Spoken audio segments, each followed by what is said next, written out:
You're listening to Stimulus Tech Talk, a conversation-based podcast created by Stimulus Technologies that covers a range of topics related to business and technology. Welcome to this week's episode of Stimulus Tech Talk. I am Sherry Lip, the marketing manager at Stimulus Technologies, and I'm here today with our CEO, Nathan Whitaker. And today we are going to be talking about how the Human Resources Department and the IT departments work together. Hi, Nathan. Hey, Sherry, and thanks everybody for being here today. So why is this an important topic? I don't know if many people really think about their HR and their IT departments working together. Why is it important? Something that we deal with a lot at Stimulus Technologies is employee onboarding and employee offboarding. And it's a critical component to cybersecurity that goes well. I think about, several hacks that have happened in the past. For example, the Colonial Pipeline hack from a few years ago occurred because user accounts were left open. Most likely because the Human Resources Department didn't either let the IT department know of a termination, or the IT department didn't take care of offboarding all the accounts properly. But we see that often. As I often go in and interview companies as new clients, I will generally use some software that will detect all the users on the account. And it's often surprising to the owner, said, well, that person hasn't been here for 7 years, and that person hasn't been here for 3 years, or whatever it may be. And so there's years that these accounts have been open, or, potentially the passwords changed or the accounts just deactivated. But a lot of times we see accounts still active, that a user, if they had remote credentials, could get into sensitive company data. So it's a big cybersecurity concern to ensure that accounts are onboarded and offboarded properly. The other thing is the HR department is the employee relations, for the company. And we often say that the employees are the weakest link in cybersecurity. So HR is an important component of ensuring that employees are trained properly, that they acknowledge and know the policies that are involved in the IT side of things. And it's important for the IT department to update those policies as new things come out. So maybe we can dive into some of those topics as we go through. Yeah. Do you think a lot of times this stems from an assumption that it is just getting done because you're offboarding an employee and you just kind of assume everybody knows what that means? That usually is the case, that everybody knows that Joe is no longer here. And a lot of times the IT department, or especially if you're using an MSP, an outside IT company, they obviously don't know about internal communications. So if you're using outsourced IT, like what we do at Stimulus Technologies, it's really important that whoever's handling the onboarding or offboarding of employees communicates that effectively with your IT company or IT department. And what are some of the biggest cybersecurity concerns or challenges when onboarding or offboarding new employees? So let's talk about onboarding. The first one is just notifying your IT department well in advance of a potential new hire. And this isn't necessarily a cybersecurity issue, but we do often get, tickets or emails from clients to say, oh, John is starting on Monday and it's Friday, and we need to get him a computer and account set up and all these things, and there's no computer available. We maybe they weren't ordered, or there wasn't any spares. So it's often the case that if there's not communication, that the IT department or the outside vendor is rushing to get the systems up and running, which is a bad onboarding day for the employee when they start Monday and they don't have a computer, they don't have account logins, and it's frustrating for everybody. So a good onboarding process is defining what the role of the individual is, what equipment they'll need to be successful in their job, and also what access they need to systems. And that's one of the things that we see often from a cybersecurity standpoint, is just clearly defining what access and what software and what use they need of the systems. And when that's clearly defined, because you want to limit the access as much as possible, it develops a better sense of security. So that should all be defined, when the ad is posted for this new position, or there's a contemplation of a new position being opened up. That work should be done well in advance, so that equipment's available, that the accounts are set up in a correct amount of time, that the IT department knows what software or hardware, what systems they need to do their job. So onboarding is essential. And then of course offboarding, these lingering user accounts are big security violations. Especially we see credentials getting hacked all the time. So if you have an old user that was John at xyzcompany.com, and that account gets the credentials get out there on the internet that John was using, they could easily use that to hack into the company systems. And so it's really important that accounts are shut down, and there's no activity, able activity to occur on those accounts. So it's, I mean, on both sides, it's really important for the cybersecurity and efficiency part. And what kind of advice or tips do you give companies to ensure these processes run the way they're supposed to? So again, communication is key. I recommend, and we work with our clients on developing a form that the HR manager, the companies can fill, the hiring person can fill out, and say, this is a engineering position, and we need a engineering computer, which requires maybe 3 monitors and a high-end graphics card and plenty of disk space and CPU. So we have an idea of what type of computer that we need to have ready for that employee. Then also on that form, what software they need to have access to. Is if it's back to the engineer, do they need AutoCAD or SolidWorks or something like that set up on the computer? What file shares or SharePoint sites do they need to have access to for data? Should this person have you know access to other people's accounts or aliases for their emails, whatever it may be, and anything that might be related to getting that user set up. So just a checklist of items that user needs to be successful in their role, so we can have it done beforehand. Then of course, if we have to order equipment, sometimes there's supply chain issues, especially on a not on a custom high-end machine like what I just said. It might take 3 or 4 weeks to get that computer in. So it's important to get that defined early, so that we can get equipment in and get that user set up on the day that they start, rather than having to use the wrong computer or not have a computer at all available for them. So having clearly defined form that both sides can use and discuss is, I think, really important. And what other ways can do HR and the IT department work together? Is it as far as like training or cybersecurity training? Well, let's start. Training is certainly essential, but let's start with what they need to train on, which is the policies of the company. So the HR, cybersecurity department, and IT department should work together on putting together the policies of the company, whether it's policies about equipment use, or social media policies, website policies, account policies, things like that. And then, today we got to start including AI policies, I think, as a part of it too. Do you allow your employees to use AI systems that they have, and how do you share data with AI systems and things? So that's a new policy that we need to develop, that just came out, in the last year and a half. So dividing the policies, and then when a new employee is onboarded, training the employees on those policies is what's important.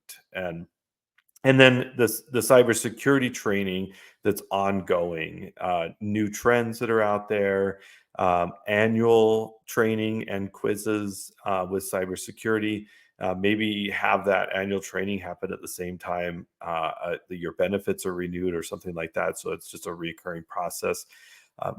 Stimulus Technologies provides this type of training, and it's an important part of cybersecurity just to keep that awareness up. We call it cybersecurity awareness training. It doesn't mean that they're perfect. There's employees will still do the wrong things at times, but just being aware of what's going on out there just make sure employees much less vulnerable to clicking on a phishing link or doing the wrong thing with their system. So I think HR has a big responsibility to ensure that all the employees are getting these trainings, they're taking these trainings and completing the assessments as they go through the year. Have you seen, are there roles in HR where somebody, that's their job, is the whole cybersecurity and now probably the AI aspect of it? Or maybe there should be.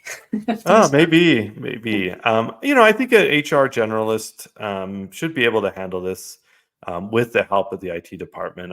It's not a full-time thing, but you just have to think about it as something that you work together with the HR and IT teams to ensure that this is done. I would imagine in a large company, an enterprise, 500 or 1,000 employees, you might have a specialist on the IT side in the HR department to ensure that all this gets done. And what kind of things have you seen or that people may not think of when it comes to these topics, like the HR role in IT? Well, I think we've talked about some of them. The policies, the onboarding, offboarding are essential. Other things, caught me off guard I had my talking points, Sherry, in my mind. Restricting access is a big important part of it. Just that communication between the departments, the HR should know if there's any issues with employees, maybe a new background check came back, or they're restricting their roles or something like that, that the IT team needs to make adjustments to the policies. The other thing that I see a lot, and this is more of an IT problem, but not giving people administrative privileges on the network. And the owners of the company might want certain people to have this administrative rights, and themselves. And I think the HR department plays an important role in clearly defining those policies and being the backup to the IT department and saying, no, not everybody needs administrative privileges across the network. Not everybody is a signer on the checking account, or could do wires in the company. We need to have this type of authentication and verification. So that's important. I think the other side of it too is you have to remember that the HR department does hold and use a lot of personally identifiable information, or PII. So ensuring that the HR department's data is secure. So security numbers, bank account numbers, payroll information, maybe medical information. So that could be HIPAA. Um, it's really important that the IT department protects and encrypts and secures that data so that doesn't get out. We see these companies getting violations for PII being released because maybe the HR person's laptop had maybe a PDF file of the latest payroll data, but it also included social security numbers or date of birth or checking account information. And that laptop gets stolen or hacked or something like that. And now all that information is released, and you have to work with your employees on, changing that information out. So securing the HR department's data is really, really important.